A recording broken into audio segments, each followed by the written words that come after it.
Sige mga tao, alam ko narinig nyo na ang tungkol sa pelikulang Citizen Vigilante. Maraming Islamista at woke na baliw na kaliwista ang nabubuwisit dito. Tingnan nyo, ipinost ito ni Patrick Bet David at may dahilan kung bakit number 1 ang pelikulang ito. Sa tingin ko, ito na ang pinakamabentang independent na pelikula sa kasaysayan. Sabi niya, napanood mo bang Citizen Vigilante kagabi? Kaya ito number 1 sa Apple. Tinatama nito ang galit ng milyon-milyong tao dahil hindi sila o ang kanilang mga anak pinuprotektahan ng gobyerno. Kung hindi tinatalakay ng pelikulang ito ang mga iskandalo ng rape gang sa Europa, na karamihan ay ginagawa ng mga hindi katutubong tao, pwede sanang si Liam Neeson ang gumanap sa karakter na ito at ayos lang sana. Sa totoo lang, baliktad pa nga ang nangyari. Sa katunayan, kung ang pangunahing karakter ay isang hindi puti na nagigigante para sa panggagahasa ng kapwa hindi puti sa kamay ng isang puti. Alam mo, magiging paborito sana ng mga kaliwa ang pelikulang ito. Bubuhusan nila ito ng mga parangal sunod-sunod. Pero hindi. Dahil tinatalakay nito ang katotohanan. Dahil nakita natin kung paano ginagahasa ng mga hindi katutubong Europeo ang mga katutubong Europeo sa malakihang paraan. Na karamihan sa mga tao ay hindi pa rin lubos na maintindihan. Ganon kalalang sitwasyon sa Alemanya, Pransya at Britanya. Sa Britanya, nagkaroon tayo ng iskandalo ng grooming gang. Sa Alemanya, ganon din. Karamihan ay mga Afghan, gitnang silangan, at Aprikano na 10 hanggang 30 beses mas marami sa ganitong mararahas na krimen. Tingnan mo, Sniko, imigrante ka mula gitnang silangan. Tungkol sa pagpatay sayo ang pelikula, Ang Tanga. Itong mga tao na ito, may isang tweet na naging viral at naging meme na rin na parang ganito ang sinasabi. At binibigyan ko lang ng ibang salita. Parang ganito. Nagkukunyari ang kaliwa na hindi nila naiintindihan ang usapan kaya nagiging imposible ang diskusyon. Parang, bakit hindi nila maintindihan ang puntong ito? Hindi ito tungkol sa mga imigrante, kundi sa mga kriminal na imigrante na napapatay at mas marami sila. Ilang beses ko na itong nabanggit, hayaan mong ulitin ko ang estadistikang ito. Tungkol ito sa mga kaso ng gang rape na tinatalakay ng pelikula. Ang mga Aleman ay bumubuo ng 88% ng kabuuang populasyon, ngunit sila ay responsable lamang sa 33% ng lahat ng kaso ng gang rape na nagaganap. Ang mga dayuhan ay bumubuo ng 12%, ngunit sila ay responsable sa 67% ng lahat ng kaso ng gang rape. At kung hahatiin mo pa ito sa mas maliliit na bahagi, mas lalo pang lumalala ang ipinapakita nito. Kung susuriin mo pa ito, tingnan mo ito. Sa 12% na yon, 2% lamang ang binubuo ng mga Afghan at Aprikano. Ngunit sila ay responsable sa 34% ng lahat ng kaso ng gang rape. Kaya talagang tinatalakay ng pelikulang ito ang isyung ito.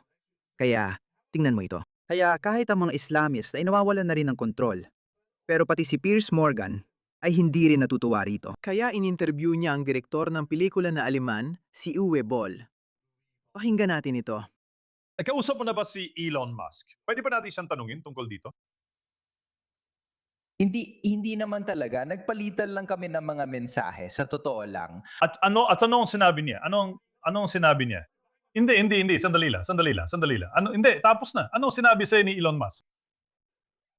Sinabi lang niya na nagustuhan niya ang nakita niya at kung pwede namin ipalabas ang pelikula sa X, tama? Sabi namin, oo, sige lang. Kung panandalian lang naman, baka pwede namin gawin. Pero kailangan kong sabihin ang isang bagay.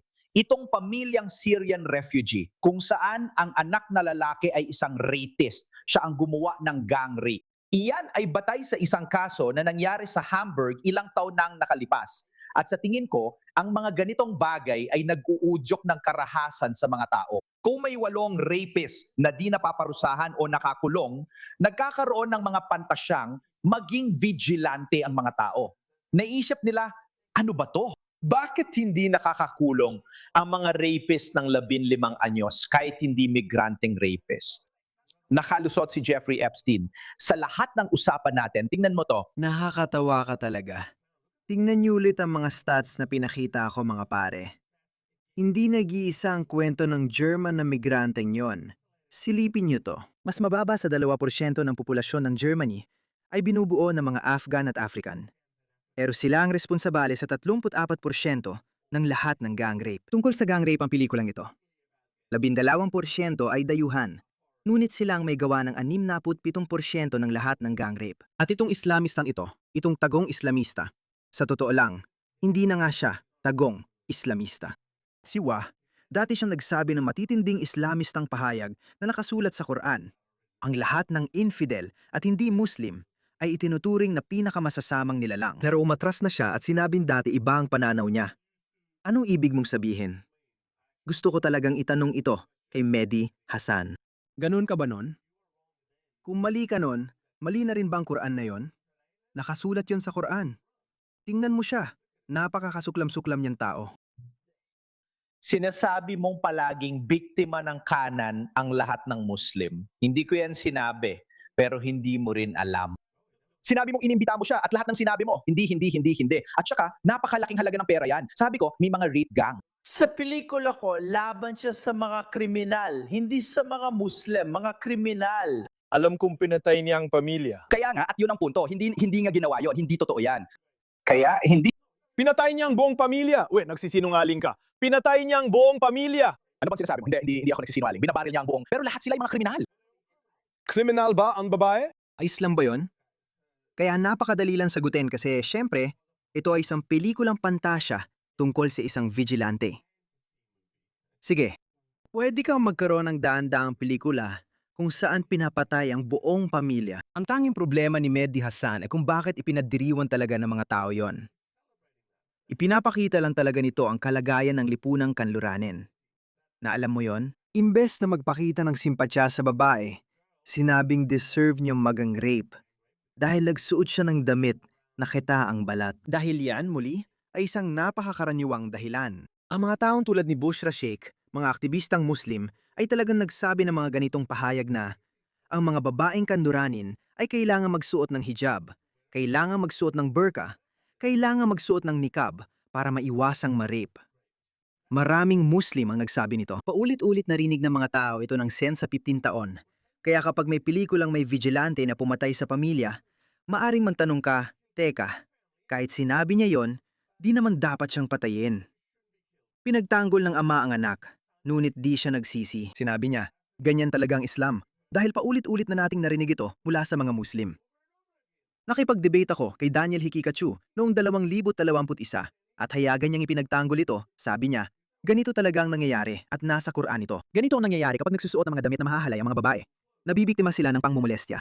Yan ang kanilang paraan ng pag-iisip. Matagal na itong naririnig ng lipo ng kanluranin. Kaya imbes na makisimpatya sa pamilyang pinapatay, sinasabi ng mga tao, alam mo ba? Siguro ayos lang yon. Ganon din. Pwede mong itanong, dapat bang patayin ng mga vigilante ang mga PDF? Ang ating batas, ang ating lipunan, lahat ng alam natin tungkol sa batas at kaayusan ay nagsasabing hindi dapat mangyari yon. Dapat ay may tamang tugon. Dapat ay proporsyonado. Kung may kumuha ng buhay, dun lang dapat bumawi. Pero sa tingin ko, walang makikitang tao sa kanluran maliban sa mga sobrang kaliwa o woke na nabubuhay sa sarili nilang mundo. Karamihan talaga ng tao, alam mo. Kung makuha niya ang hustisya sa kulungan at PDF siya, wala akong pakialam. Iyan talaga, Mehdi Hasan. Ikaw na maruming Islamistang walang hiya. Ipinapakita lang niyan kung gaano kasawa na ang mga tao sa mga kagaya mo na gumagawa ng ganyan. Mas dituwiran pa nga siya. Hindi niya sasabihin ang mga babaeng taga-kanluran na nagsusuot ng mga damit na nagpapakita ng balat ay nararapat kasain. Hindi niya sasabihin yon. Pero hindi rin niya kailanman pinupuna ang mga taong nagsasabi ng ganoon. Maraming daan-daang Muslim ang nagsasabi ng ganoon. Kaya oo, isa lang itong pelikulang pantasya. Kaya wala nang kailangan tanungin siya, uy, paano naman yung mga taong yon? Pelikulang pantasya lang ito. Ate, isang kriminal. Hindi, pero ayos lang sa kanya ang panggagahasa at nasaksihan niya ito. Kaya sinusuportahan mo ang pagpatay sa mga tao nang walang dahilan. Hindi sumusuporta, pantasya lang ito. Isa itong pelikulang pantasya, Mehdi Hasan. Nagre-react ang mga tao dahil sinasabi ng iba. Tingnan mo kung gaano siya katuso. Tatay mo, huwag mong kalimutan na ito ay kathang-isip na pelikula. Ito ay katang-isip na pelikula. Hindi, sa totoong buhay ka na nagsasalita. Sabi mong kriminal lang pinatay niya. Sinabi ko, hindi lang kriminal ang pinatay niya. Tapos sinabi mo, Hindi, pero ikaw ang nagsabi niyan. Sabi mo rin na hindi mahalaga ang sinasabi mo. Random lang na pamilyang Syrian yon, pinasok niya at pinatay. Sobrang kalokohan. hindi ko sinabi yon. Hindi ako nagsisinungaling. Sinabi ko na ang anak ay rapist at pinatay ang buong pamilya. Ipinapakita ang clip na yon bilang katamtamang tugon. Sinabi ko na ito. Noon ba? Hindi ako pinapakita bilang isang katamtamang tugon. Ang clip na ito ay talagang isang bahagi ng pelikula. At sinasabi ng mga tao, alam mo, ayos lang yon. Gaya ng sinabi ko, Kung may PDF na tao na binugbog sa kulungan, sasabihin ng lahat na labag yon sa batas. Hindi dapat mangyari yon. Hindi mo makikitang umiiyak ang mga tao dahil doon. Hindi mangyayari yon. Paulit-ulit nang ginamit ang clip na yon online bilang kakamtamang tugon. Dapat mo talagang kondenahin yon. Hindi namin kukondenahin. Pelikula lang yon at nagre-react lang ang mga tao. Siyempre, pelikula lang yon. Dapat mo yung kondenahin. Kung gumawa ako ng isang bagay, Kung may naisulat akong ginagamit ng far right para mang-udyok ng karahasan, sasabihin ko lang na hindi ko yun ipopost. At ang totoo, sawang-sawa na ang mga tao sa sitwasyon, lalo na ang migrant. Hindi ikaw ang tagapagsalita ng tao. Sawa na sila kay Jeffrey Epstein. Bilyon-bilyon tao ang tumitingin dito. Sige, siguro hindi bilyon-bilyon. Siguro 1 bilyon. Sa totoo lang, hindi naman sobrang pahayag na yon. Pero daan-daang milyong tao. Maganda ang reviews ng pelikula, lalo na sa cinematography, kahit independent at hindi malaking Hollywood film. Maganda talaga ang takbo nito. Para sa akin, ito na ang pinakamalaking hit sa kasaysayan ng independent films. Dapat ba nilang patayin si Donald Trump at ang mga Republican? Hindi dapat. Pero hindi iiyak ang mga taong ito. Walang ginawang masama si Charlie Kirk. Pero nagdiwang pa ang mga kaliwang woke. Sumasayaw pa nga sila. Kaya tigilan mo ang moral policing mo. Wala namang may pakialam. Tingnan ninyo, gaya ng sabi ko mga pare, wala na talaga itong saysay. Wala na kaming pakialam sa kanila. Gusto nyo bang ipakita ko kung bakit ganito mag-isip ang tao? Bakit sawang-sawa na sila? Ang sabi ni Ubi Bawal, tingnan ninyo ito. Nakalabas lang ito kahapon. Gusto nyo marinig? Tingnan ko lang. Magandang pamilyang Swedish ito. Mag-asawa kasama ang 2 nilang anak. Ang lalaking ito ay pulis na naging sentro ng kontrobersya sa Scandinavia.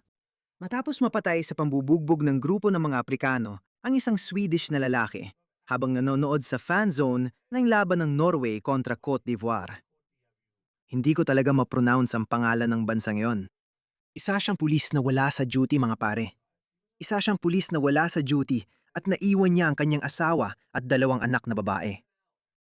Lumabas lang siya para manood ng laban ng football. Pagkakaiba-iba, ganito pinapatay ng pagkakaiba-iba ang lahat. Ipapakita ko pa ang isa. Hindi ito si Tommy Robinson.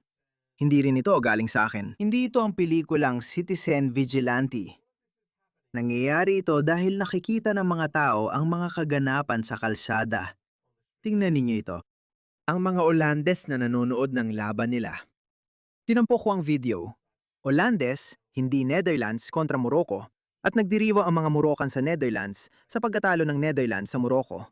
Panurin ninyo. Hindi lang yon, hindi lang sila nagdiriwang. Umaatake rin sila.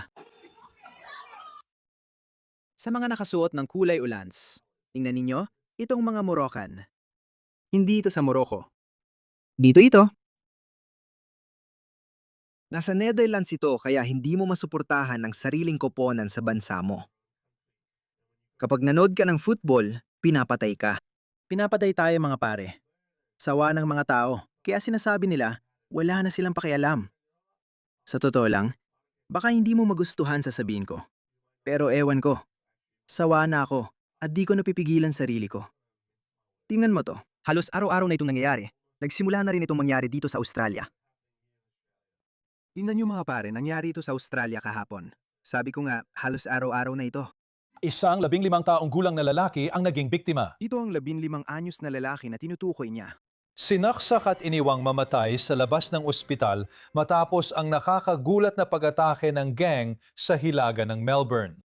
Hindi ko ipapakita ang buong video. Nasa description ang link kung gusto mong panoorin ang kabuuan. Sa buong pangyayaring ito, walang OC na sangkot. Alam mo ba kung ano ang nakikita ko sa mga tao sa ilalim ng mga video na ito? Yung mga komento na nababasa ko? Alam mo ba kung ano ang sinasabi ng mga OC? Wala akong pakialam kung magpatayan sila. Para sa akin, ang mahalaga ay nangyayari ito sa mga kalsada natin. Hindi naman talaga kailangan to. Isa itong problemang inaangkat na pwedeng maresolba. Kailangan lang natin ng matibay na political will. Pero hindi ito mangyayari habang talunang politiko pa rin ang namumuno sa bansa. May kasabihan sa Urdu sa wikang Pakistani na kapag gusto ng Diyos na wasakin ang isang bansa, inilalagay niya ang mga walang kakayahang leader sa pamumuno. Kahit saan ka tumingin, kahit sa Britanya, hindi sila makapanatili ng punong ministro. dahil walang kakayahan ang mga leader nila. Lahat sila ay karaniwan lang, katamtaman mga karaniwang politiko. Pareho lang, saan ka man tumingin sa buong kanduraning mundo. Bakit kaya ang mga bansang ito, na hanggang 20 o 30 taon lang nakalipas ay pinakamauunlad, ay naging ganito na ngayon? Kung saan pinapatay ang mga katutubong mamamayan sa sarili nilang kalsada dahil lang sa pagdiriwang nila para sa sarili nilang mga football team. Paano nangyari yon? Dahil ito sa ating mga inutil na politiko, sa ating mga pinuno. Walang magbabago hanggat hindi natin binabago kung paano natin pinamumunuan ang ating mga bansa. Kailangan nating alisin sila.